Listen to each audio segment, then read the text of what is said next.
Togo Info. Le Togo à votre portée. En 2020, les Togolais se rendront aux urnes pour élire leur président. Et à quelques mois de cette échéance électorale très attendue, les interrogations sont nombreuses et multiformes. Quelles conditions d'organisation? Quelle vision? Quel programme? Quel homme et peut-être quelle femme? Mais ce matin, nous avons choisi dans le cadre de ce débat de nous arrêter sur les conditions, les motivations qui doivent être celles de ceux qui nourrissent des ambitions pour la présidentielle de 2020. Et pour en parler avec moi dans ce studio, Afro Colozo, plus connu sous le nom de Mr. B, ancien artiste de la chanson, responsable du mouvement Shine, en passe de se positionner pour la présidentielle de 2020. Bonjour Monsieur Zo. Bonjour Monsieur Fan. Ce débat se fera également avec vos auditeurs qui pouvaient réagir dès maintenant via la page Facebook de Nana FM et dans une vingtaine de minutes par téléphone sur le 91 09 71 71 ou le 96 61 58 58. Avec Stan Teko à la mise en onde, je m'appelle Antoine Afanou. Quelles doivent être les motivations de ceux qui nourrissent des ambitions pour 2020? C'est le thème du jour.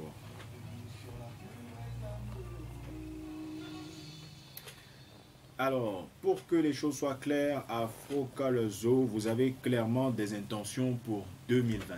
Tout à fait, je veux tenter ma chance. Vous voulez tenter votre chance? Tout à fait, parce que je pense que toutes les personnes qui ont de très bonnes idées, ça serait vraiment dommage pour qu'on ne les connaisse pas et puis on ne connaisse pas, disons, ce qu'ils peuvent apporter au peuple togolais et à la nation togolaise. Mais quelle est votre motivation à vous? Ma motivation, c'est exactement ça, c'est que je pense que j'ai des idées qui sont très, très modernes, très concrètes, et que je suis passé déjà à plusieurs reprises chez vous, que je vous ai exposé mon programme de développement, comment je pense qu'on peut changer certaines choses. Et j'ai eu beaucoup de répercussions, de feedback qui sont très, très positifs. Et j'en pense que, surtout par rapport au programme scolaire, disons, comment j'ai abordé ça, ils ont pensé que c'était très bien. Donc, je pense que ça serait vraiment dommage de laisser des idées comme ça à la marge et de ne pas les présenter, disons, au peuple togolais. Alors, nous reviendrons sur vos idées et encore votre motivation, mais plusieurs candidats se sont déjà avancés. Il y en a plusieurs qui se sont déclarés. Aujourd'hui, il y en a qui estiment que le terrain est difficile, que les conditions d'organisation du scrutin même n'en garantissent pas la transparence. Qu'est-ce que vous pensez de tous ces éléments? Vous savez, je viens de le dire, je ne sais pas comment ça va se passer. Je veux me lancer. Et disons, moi je suis prêt à plutôt faire une fusion, une collaboration avec d'autres partis, parce que je pense que je me lancerai d'abord tout seul, mais je ne suis pas, disons, politicien, mais j'ai de très très bonnes idées, donc je suis tout à fait disposé à faire des coalitions, des alliances pour que les idées puissent passer, et ne seraient pas toutes les idées, mais en fait, je veux dire, certaines choses que les gens trouvent que c'est très très bien qu'on peut les faire. Alors pourquoi une alliance? Parce que vous pensez que tout seul, vous ne pourrez pas gagner? Non, si, j'ai toutes mes chances, comme je vous l'avais dit au début, mais je veux dire, il y a toujours un plan B et un plan A. Donc le plan A, d'abord, ça serait que ça puisse passer. On sait comment c'est ici au Togo, c'est très difficile.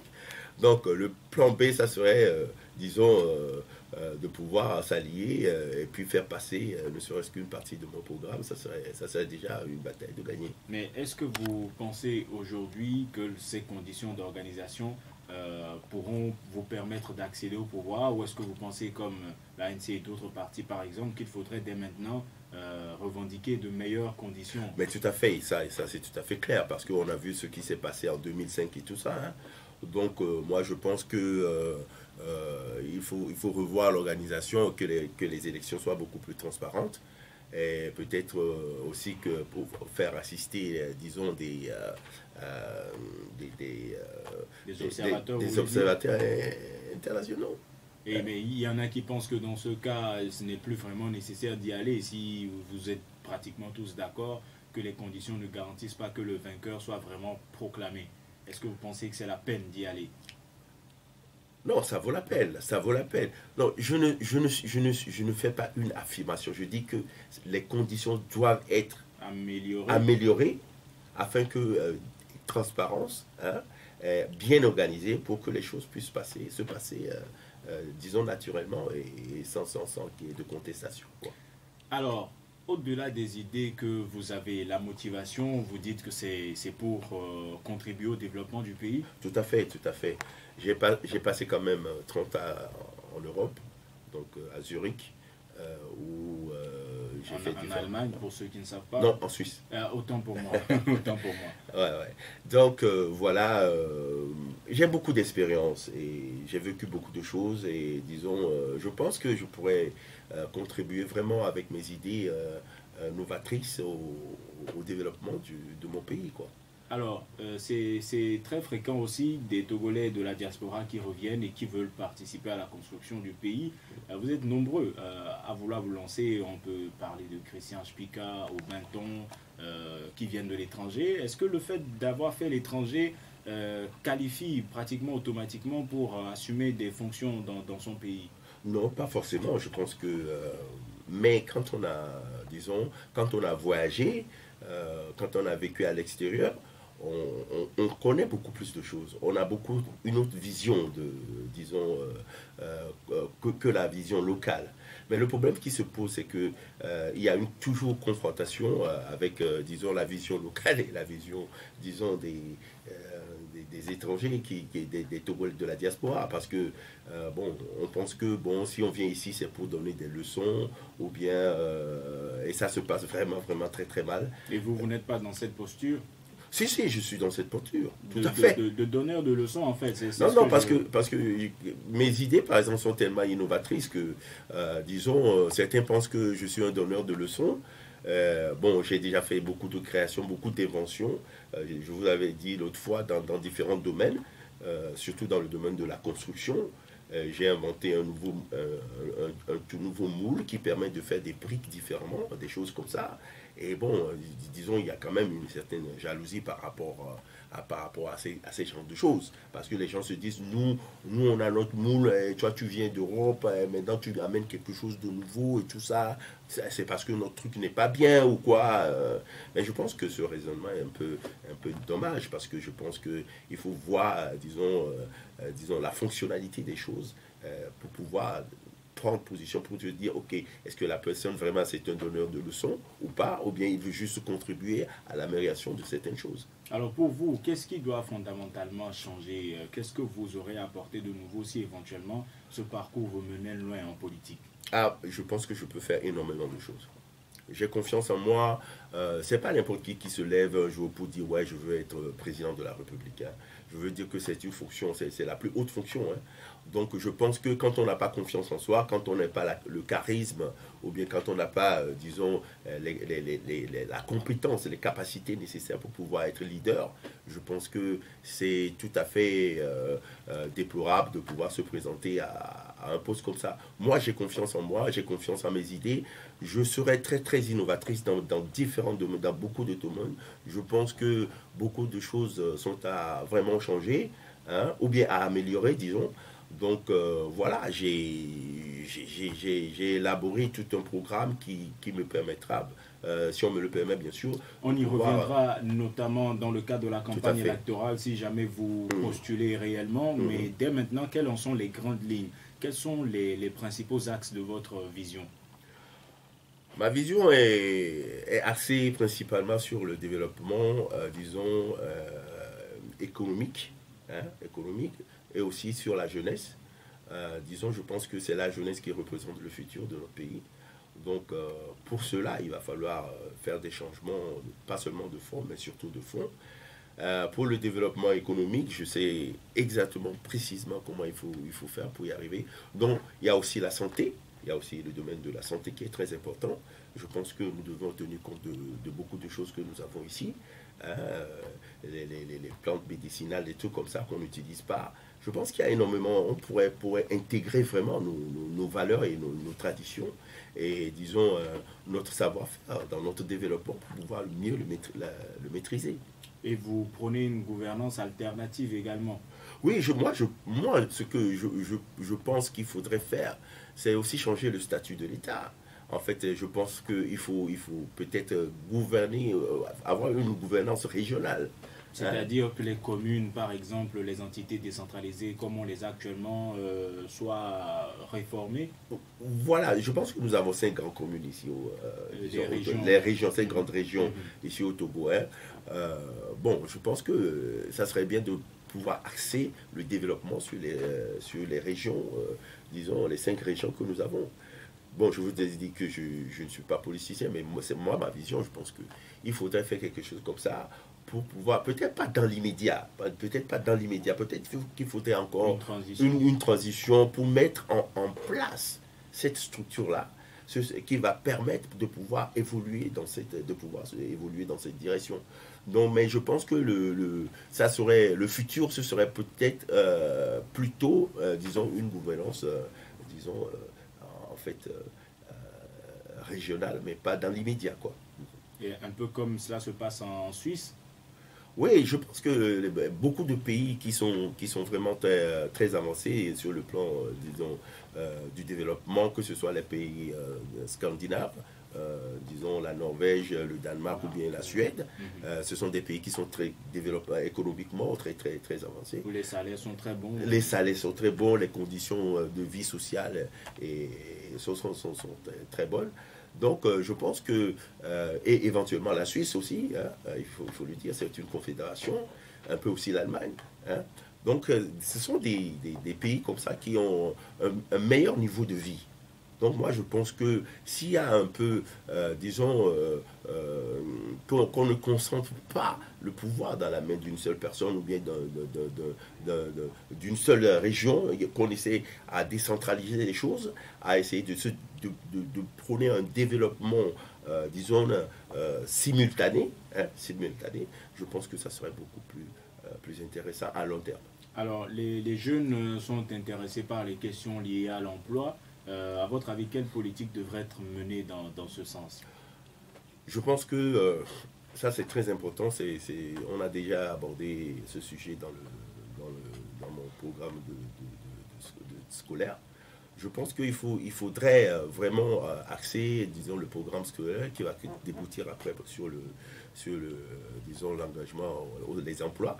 Il va falloir que les jeunes très tôt se mettre à la formation dans différents domaines, hein, pas seulement disons le manuel, le maçon, bien des trucs comme ça, mais il y a aussi l'art. Hein, moi je pense que le développement doit se faire individuellement et non pas par groupe, parce que si on arrive à cerner une personne, les qualités de la personne, cette personne-là, quand cette personne évolue, quand la personne évolue, eh bien, elle peut contribuer à évoluer avec son entourage.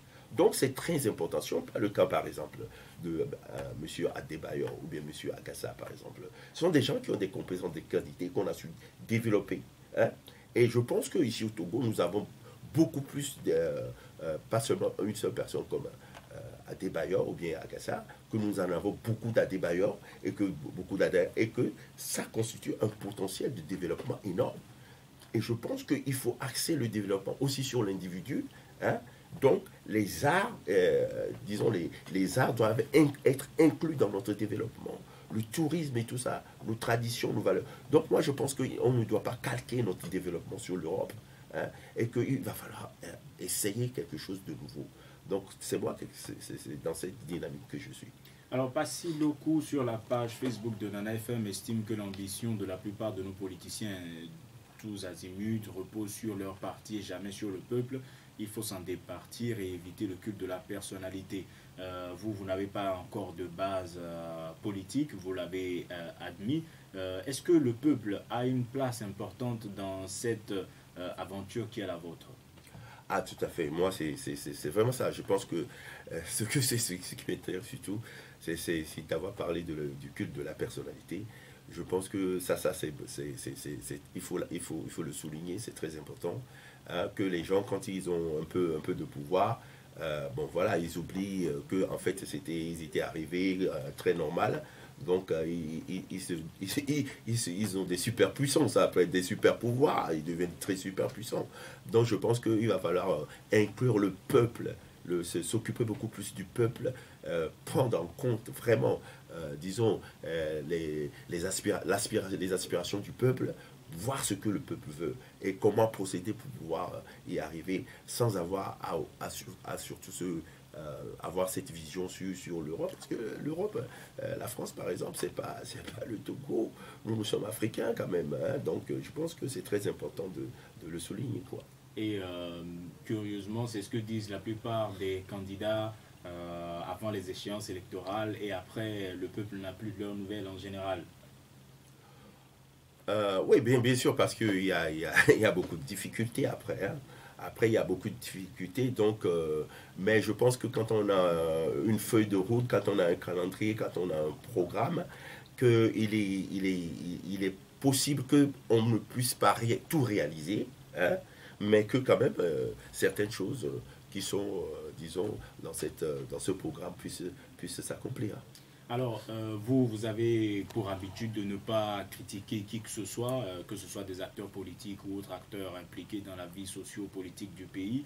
Mais aujourd'hui, est-ce que vous pensez que la question doit reposer sur les idées, parce que les idées, presque tous les candidats en ont, ceux qui ne se sont pas encore déclarés en ont également. Est-ce qu'une question d'idées ou de volonté qui permettent de mettre en œuvre les idées avancées?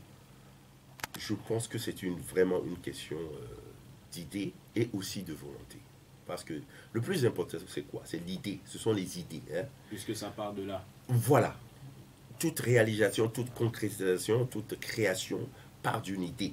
Hein? Il faut d'abord, disons, encourager les idées. Encourager les idées. C'est ce qui va nous permettre de pouvoir nous différencier des autres. Donc les idées, en fait, les idées sont... Si on n'a pas d'idées, on peut rien faire. On peut avoir beaucoup de bagages, beaucoup de connaissances, on peut faire des universités, des grandes écoles et tout ça, mais quand on n'a pas d'idées, eh ben, on n'est qu'un technicien. Hein. Donc je pense que c'est ceux qui ont les idées qui doivent en fait gouverner ce pays ensemble avec ces gens-là qui sont des techniciens. Et à cela s'ajoute la volonté. La volonté et la persévérance surtout. Nous allons maintenant voir ce que les auditeurs en pensent. Le 91 09 71 71 ou le 96 61 58 58. À votre avis, quelles doivent être les motivations de ceux qui nourrissent des ambitions pour 2020? Vos réactions sont également attendues sur la page Facebook de Nana FM. Nous avons un premier auditeur en ligne. Allô? Bonjour. Monsieur Pelé, comment allez-vous? Alors, Dodoula Samé, quelles doivent être les motivations de ceux qui nourrissent des ambitions pour 2020?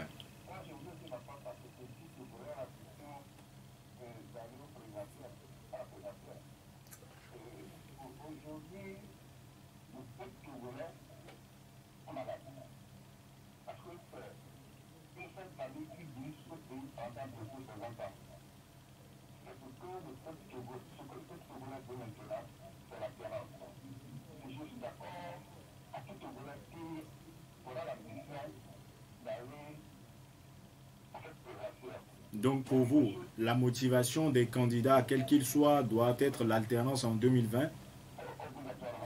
Bien. Bien. Ce sera...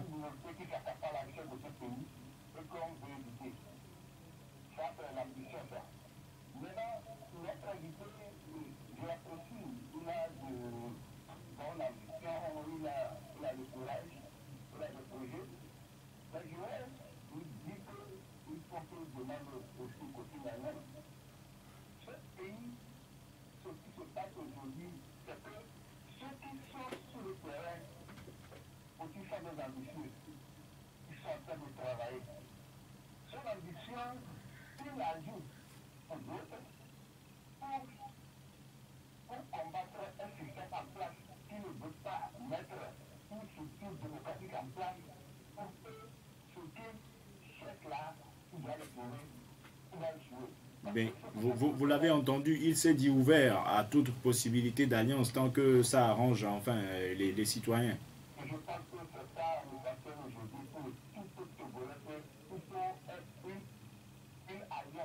Bien.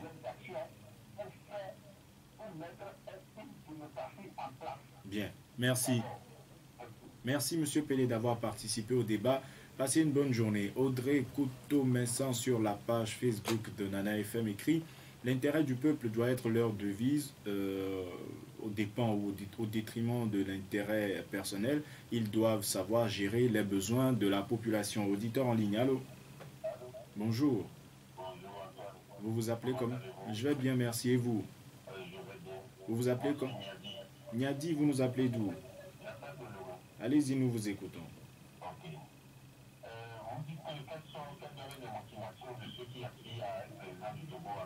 C'est bien cela. Ils doivent d'abord savoir que le peuple togolais a tant souffert et continue de souffrir. Il faut mettre fin, il faut abréger ces longues souffrances qui ont été infligées au peuple togolais pendant 60 ans maintenant. Mais pour y parvenir, on ne se lève pas, on ne s'improvise pas candidat à une élection présidentielle au Togo. Je voudrais faire savoir à tous ceux qui se sont déjà prononcés pour un projet de dépôt de candidature que le pouvoir en place a déjà arrêté la liste de ses concurrents. Et que le moment venu, on trouvera qu'un début manque par la candidature ici, qu'un manque sur la connaissance de ça, pour rejeter la candidature des gens. Mais ce qui étonne, tous ceux qui se sont prononcés aujourd'hui une candidature à l'élection présidentielle 2020, tous reconnaissent que les conditions de ces élections ne sont pas réunies pour que la transparence soit garantie. On n'y va pas. Et ils ne disent jamais qu'est-ce qu'ils comptent mettre en place pour contrer les conditions de non-transparence, de sorte que lorsqu'ils iront scruter, et qu'ils en sortiront vainqueurs, et que le pouvoir en place cherchera on doit faire le résultat. Voici ce que nous avons mis en avant. Voici notre plan. Il ne dit jamais. Bien. Alors, comment notre cher candidat pose un barrage, un coup de force permanent? Si jamais il gagne, comment il y en a déjà. Vous voulez savoir si jamais il gagne, comment il compte obtenir sa victoire? Stratégie mettez en place pour pouvoir récupérer sa victoire et gouverner le Togo. Bien. Merci, Monsieur Niadi, d'avoir participé au débat. Passez une excellente journée. Nous allons prendre encore un auditeur en ligne et laisser réagir à Frocol Zo à vos interventions. Un autre auditeur en ligne. Allô? Allô? Bonjour. Bonjour, Monsieur Maglo, comment allez-vous? Ça va? Alors, à votre avis, quelles doivent être les motivations de ceux qui nourrissent des ambitions pour 2020? Comme l'a dit le premier auditeur, on n'a pas une ambition de personne. Dans le cas précis, il y a le droit, n'importe quel Togolais a le droit de postuler à un poste de président. Mais qu'est-ce qui doit les motiver, puisqu'on ne se lève pas du jour au lendemain pour... C'est une ambition, il a une ambition, on n'a pas justifié ça. Et alors, pour le cas précis, je ne veux pas dire ce qu'il ne va pas se plaindre, ça ne fait pas de côté. Oui, Monsieur Maglo, la frontière entre ce que vous dites et ce que nous attendons de vous, j'admets, est assez mince. Mais ce que je vous demande, c'est de savoir, vous dites qu'il a une ambition pour vous, c'est sa motivation. Maintenant, est-ce que pour vous, en tant que citoyen togolais, celui qui doit vous diriger en 2020 ne doit avoir pour motivation que son ambition présidentielle? Qu'est-ce qui doit le motiver en dehors de son ambition?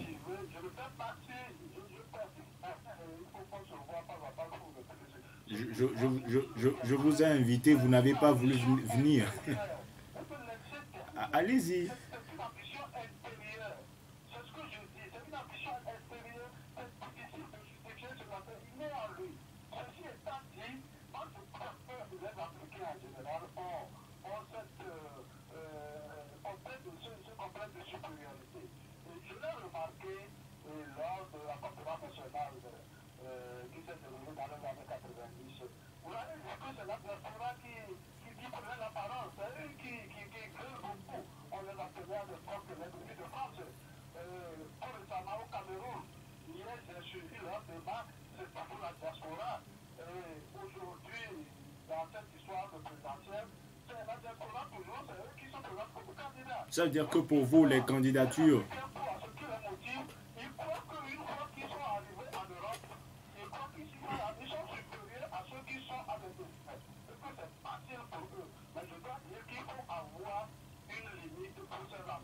Alors, Monsieur Maglo, vous, ça vous gênerait d'avoir un président issu de la diaspora ou vous pensez qu'il doit être forcément quelqu'un qui vit au Togo? Est-ce que ça vous gênerait d'avoir quelqu'un de la diaspora comme président ou vous, vous souhaiteriez absolument que ce soit quelqu'un qui vit au Togo? Vous, vous-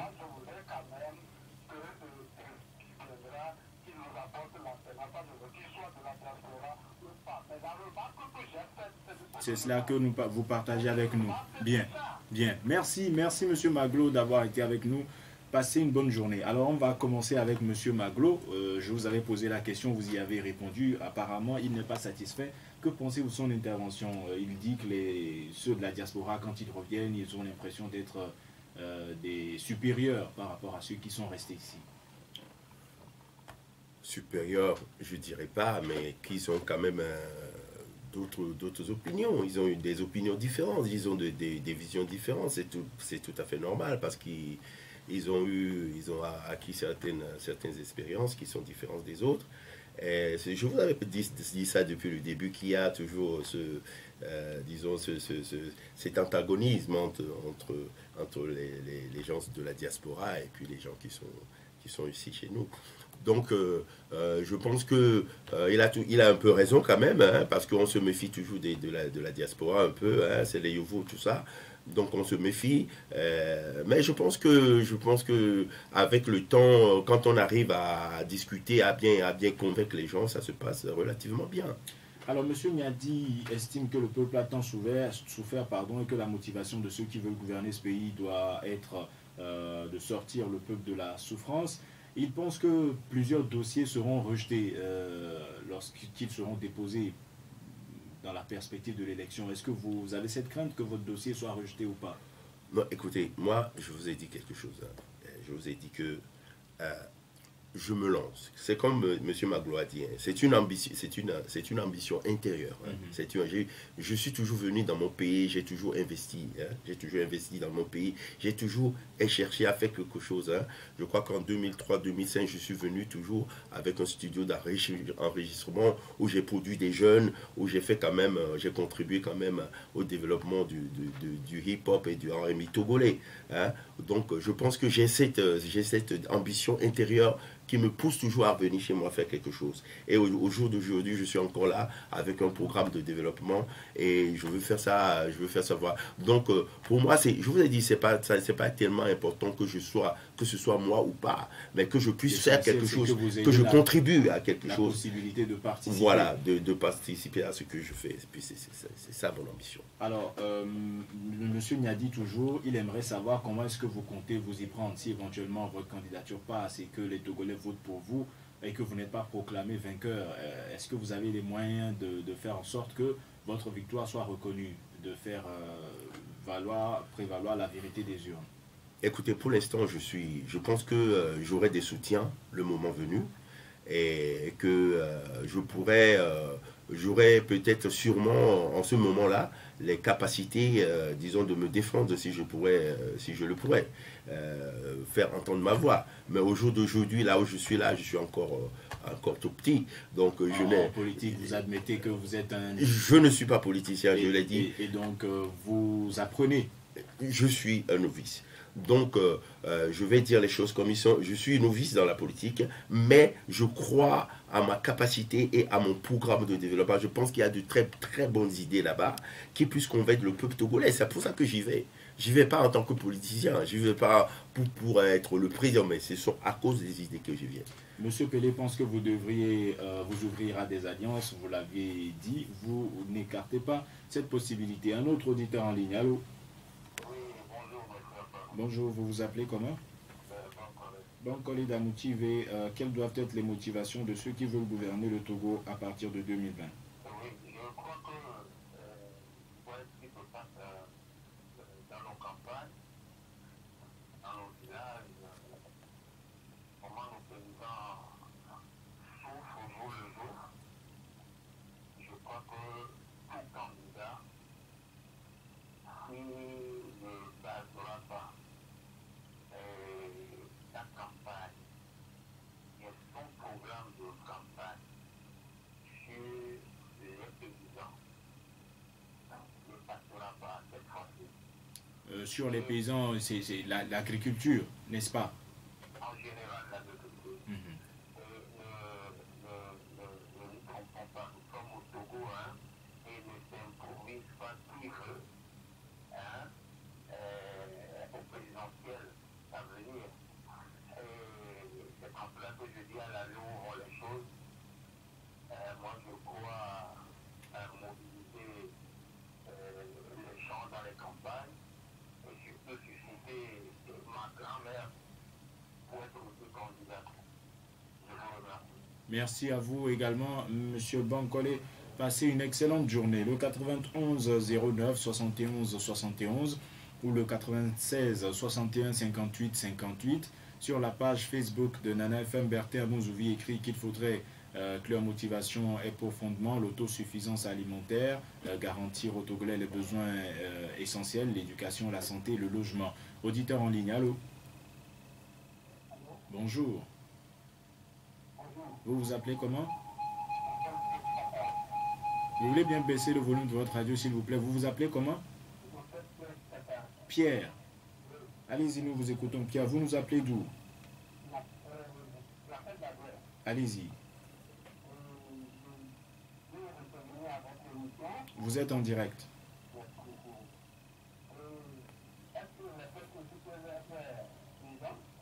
Si les prêtres aussi peuvent être présidents, il y a un certain groupe de catégories de personnes qui ne sont pas appelées à avoir des vocations politiques, je ne sais pas si on peut appeler ça comme ça, notamment les chefs traditionnels aussi.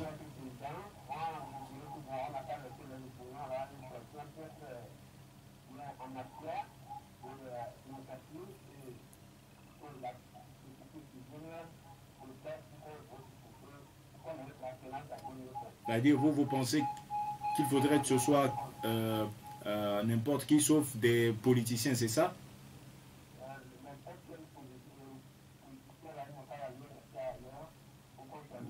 Mais pourquoi? Pourquoi?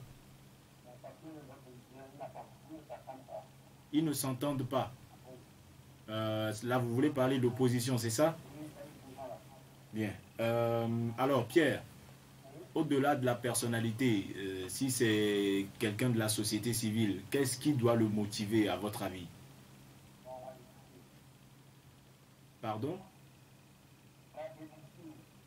L'agriculture. Bien. Merci Pierre d'avoir participé au débat.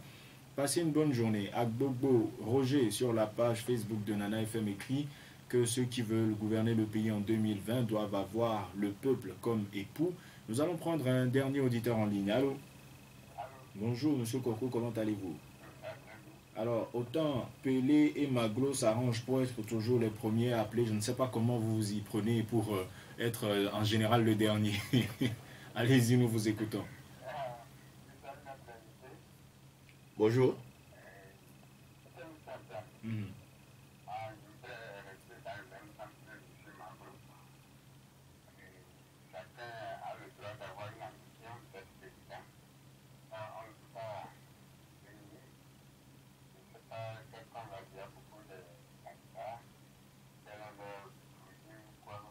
Ce qu'on voudrait savoir, monsieur Koko, c'est-à-dire pour vous, en tant que citoyen togolais, si quelqu'un se présente devant vous pour vous diriger à partir de 2020, quelles devraient être ses motivations? Est-ce que son ambition personnelle, peut-être c'est un rêve d'enfant pour lui de devenir président? Est-ce que ça vous suffit en tant que citoyen? Avant que la personne même n'ait l'ambition, il doit savoir ce qu'on appelle chef d'État. Quelles sont les charges qui sont confiées à cette personne. Si la personne ne connaît pas cette chose, c'est là que ce serait dommage. Bien. Moi, ce que je regrette, c'est que je voudrais demander à notre invité, au Togo, on sait comment les choses se passent. Le fauteuil présidentiel, je l'ai dit chaque fois, on a dit que papa nous a dit de ne jamais laisser le pouvoir. Pourquoi ceux qui se précipitent aujourd'hui, pour ici, vont être candidats, vont faire déposer la candidature pour la présidentielle? Pourquoi les élections locales, on ne les a pas vues? Bien. Les élections locales, au moins, là-bas, on sait que c'est pas un seul poste, c'est plusieurs postes. Ils peuvent être des maires et faire preuve dans leur commune, on va voir. Si on a la possibilité que la démocratie se commence à la base, Bien. ils ne se sont pas présentés pour les locales. Monsieur Zo vous répond dans quelques instants. Merci, Monsieur Koko, d'avoir participé au débat. Passez une bonne journée. Alors, Bankole Damoutive, tout comme Pierre Dagoué, pense qu'il faudrait une véritable politique agricole. Qu'en pensez-vous? Une politique agricole, ouais, c'est tout à fait normal. Vous, quel Car est votre un ventre programme? affamé n'a point d'oreille. Je veux dire que c'est la première des choses que... Quelles sont les idées Mais- que vous avez par rapport à l'agriculture? Par rapport à l'agriculture, je pense que cette question est un peu pertinente. Pourquoi je dis ça? Parce que 70% de nos terres agricoles sont, disons, en très, très mauvais état. 70%, je dis. Hein. Peut-être par le climat, par les engrais, par tout ce qu'on utilise. Donc, parlant d'agriculture, d'abord, il va falloir, disons, rentrer dans le redynamiser, revoir comment faire pour pouvoir cultiver les terres, tout ça, quel genre de culture, comment faire pour encore renouveler nos terres. Hein. Il y a aussi le problème du déboisement, hein, c'est-à-dire que c'est très important. À Cabes, au coton, les arbres, c'est détruit par exemple presque à 80%, il n'y a plus d'arbres. Donc les forêts sont vraiment, disons, en train de disparaître ici aussi chez nous. Donc je pense que pour mener une politique dans cette direction alimentaire, il va falloir vraiment se pencher là-dessus. Et moi, je vais les remercier de m'avoir mis la puce à l'oreille parce que je n'ai jamais pensé que ça devrait passer par l'agriculture. Parce que, bon, je crois qu'on a l'autosuffisance quand même ici au Togo. Hein. Les gens n'ont pas faim. Moi, je pense que c'est pas l'agriculture. Il y a plein de Togolais qui disent qu'ils ont faim. Hein. Ils ont faim c'est pas parce qu'il n'y a pas à manger. C'est parce qu'ils n'ont pas d'argent. Et parce qu'il n'y a pas de pouvoir d'achat. C'est pour ça qu'ils ont faim. C'est pas parce qu'il n'y a pas de nourriture. On n'a pas la famine. Vous voyez? C'est pas les Togolais ont faim parce qu'ils disent qu'ils ont faim, parce qu'il n'y a pas de pouvoir d'achat. Et donc moi, je me suis concentré plutôt sur l'argent qui doit rentrer dans les poches des gens, pour qu'ils puissent dépenser cet argent pour acheter la nourriture. Et M. Kokou, il dit que vous savez comment ça se passe au Togo, la conservation du pouvoir, et pourquoi vous n'étiez pas aux élections locales la dernière fois? Oui, les élections locales, c'est pas pour émettre des idées. Hein? C'est pas pour émettre des idées. Moi, je veux parler de mes idées, de mon programme de développement. Et là, je dois être, disons, personnellement axé sur la présidentielle pour pouvoir montrer mon programme. Parce que c'est pas en étant au local que je peux montrer de tels programmes. Ça sert à rien. Donc, c'est pour ça. Moi, je l'ai dit. Hein, ce n'est pas avoir le pouvoir, ce n'est pas m'asseoir dans le fauteuil. J'en rêve même pas. Hein, je vous l'ai dit, hein, j'en rêve même pas. Je vous dis que c'est juste à cause de mes idées, à cause des programmes. Parce que vous pensez qu'ils peuvent contribuer à faire émerger davantage à changer les choses, à faire émerger les choses. C'est d'abord ma motivation première. Hein. Alors, Dossavi Ghislain sur la page Facebook de Nana FM écrit que l'ambition de ceux qui veulent diriger le Togo en 2020 doit reposer sur la vérité, l'intérêt général, la paix et la démocratie. Vous êtes d'accord avec ça? L'intérêt général, la paix, la démocratie, la vérité. Bon, heureusement qu'il y a celui de la paix que notre ancien président, le défunt Yassine Boué, nous a laissé. On a vraiment la paix ici au Togo. Et ça, c'est très important, il faut le souligner. Sur l'intérêt général, oui, je suis tout à fait d'accord. Et sur la démocratie, oui, je suis tout à fait d'accord. C'est vrai. Alors, nous sommes presque à la fin de ce débat. Comment est-ce que vous envisagez votre parcours d'ici la présidentielle? Il reste à peu près 6 mois. Et je rappelle que vous avez passé une trentaine d'années, vous avez dit à Zurich en Suisse, à ne pas confondre avec Munich en Allemagne. Voilà. Alors, quelle sera la suite des événements pour vous et en même temps votre mot de la fin? Ben voilà, je vais essayer de faire une conférence de presse pour montrer, pour me dévoiler. Et déclarer votre candidature. Et déclarer ma candidature, montrer ce que je veux faire, qui je suis vraiment, ce que j'ai fait. Moi, je suis dans le domaine, j'étais dans le domaine de la musique et tout. Maintenant, je suis rentré, je suis devenu, disons, entrepreneur. Je fais beaucoup de choses, énormément de choses. Et je me suis vraiment renseigné. J'ai étudié beaucoup de choses. Et je pense que, ouais, que je pourrais rentrer dans une autre dynamique. Et je pense que c'est pour cela que je veux tenter ma chance, montrer mon programme, comment je pense, ma vision en fait. En fait, c'est une vision. Ma vision par rapport à comment je pense que les choses peuvent aller pour que nous puissions nous développer et faire bouger un peu les choses. Merci à Frocol Zo d'avoir accepté notre invitation. Je Merci à toi. Que vous êtes le responsable du mouvement Shine. Ce débat ainsi s'achève. Merci à vos auditeurs de l'avoir suivi. Stan Teko était à la mise en onde. Je m'appelle Antoine Afanou et nous vous donnons rendez-vous demain matin dès 7h15 pour un nouveau débat. Nous serons, si toutes les conditions sont réunies avec l'INAM, l'Institut national d'assurance maladie, pour parler d'assurance maladie avec les artisans. Nous vous souhaitons une excellente suite de nos programmes.